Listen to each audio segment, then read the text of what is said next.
गांव का लड़का पप्पू अपनी सादगी और मेहनत के लिए जाना जाता था, लेकिन उसका परिवार उसकी जिंदगी को अपनी उम्मीदों और फरमाइशों का जाल बना चुका था। दादी, चाचा, चाची, मामी, हर कोई अपनी जरूरतें और इच्छाएं पूरी करने के लिए पप्पू का सहारा लेता था, लेकिन उसकी अपनी जिंदगी और इच्छाओं की कोई अहमियत नहीं थी। दादी का इमोशनल ब्लैकमेल पप्पू के लिए सबसे बड़ी मुसीबत थी।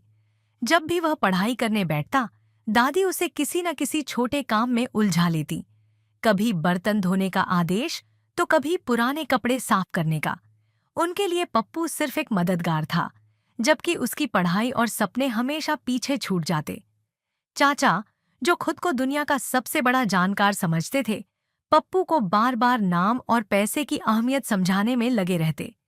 उनकी बातें गूढ़ लगती, लेकिन अक्सर असहज कर देती। एक दिन चाचा ने उससे कहा, जवान लड़के की पहचान उसके नोट और उसके हिसाब से होती है। पप्पू को यह सुनकर चिढ़ होती कि उसकी उम्र और इच्छाओं को पैसों और नाम से जोड़ा जा रहा था।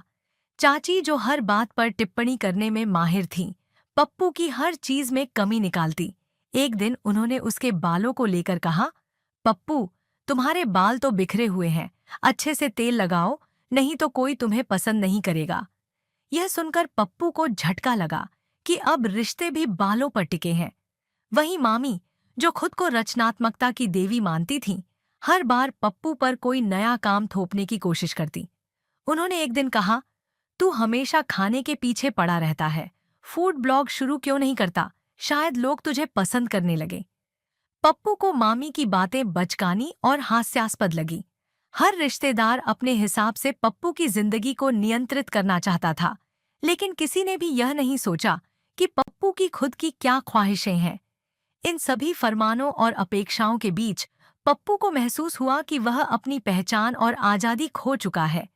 वह हर वक्त अपने परिवार के लिए दौड़ता रहता था, लेकिन खुद के लिए कुछ नहीं कर पाता था। आखिरकार एक दिन उसने तय किया कि अब वह इस टॉक्सिक माहौल में और नहीं रहेगा। उसने पूरे परिवार को इकट्ठा किया और साफ साफ कह दिया, मैं आपकी उम्मीदों का गुलाम नहीं हूँ। मैं पढ़ाई करूंगा, लेकिन हर वक्त घर के कामों में नहीं उलझूंगा। मैं पैसे कमाऊंगा, लेकिन सिर्फ अपने सपनों के लिए। और हाँ, मेरे बाल जैसे हैं वैसे ही रहेंगे। परिवार के सदस्य हैरान रह गए। चाची ने चौंकते हुए पूछा, तो क्या अब तू किसी की नहीं सुनेगा? पप्पू ने मुस्कुराते हुए जवाब दिया, अब नहीं, अब मैं अपनी शर्तों पर जीऊंगा, क्योंकि मेरी जिंदगी मेरी है। उस दिन के बाद पप्पू ने अपनी जिंदगी को अपने तरीके से जीना शुरू किया। उसने पढ़ाई पर ध्यान दिया, अपने सपनों की ओर कदम बढ़ाए और सबसे बड़ी बात, अपने आत्मसम्मान को वापस पाया। पहले तो परिवार के लोग उसकी इस बदली हुई सोच से परेशान हुए, लेकिन धीरे धीरे उन्हें समझ आ गया कि पप्पू ने सही किया। उसने न केवल अपने लिए आज़ादी पाई, बल्कि अपने परिवार को यह सिखाया कि हर इंसान को अपनी जिंदगी अपने तरीके से जीने का अधिकार है। पप्पू की कहानी सिर्फ एक विद्रोह की नहीं, बल्कि यह बताती है कि कैसे रिश्तों के नाम पर भावनात्मक शोषण एक इंसान को उसकी पहचान खोने पर मजबूर कर देता है।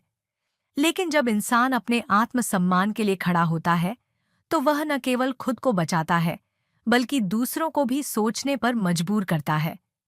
पप्पू अब सिर्फ अपने परिवार का प्यादा नहीं था, बल्कि अपनी जिंदगी का असली नायक बन चुका था। उसने साबित किया कि खुश रहने का पहला कदम अपनी इच्छाओं और सपनों को प्राथमिकता देना है। धीरे धीरे परिवार ने भी उसे समझा और स्वीकार किया। यह कहानी हमें यह सीख देती है कि जिंदगी तभी खूबसूरत बनती है, जब हम उसे अपनी शर्तों पर जीते हैं।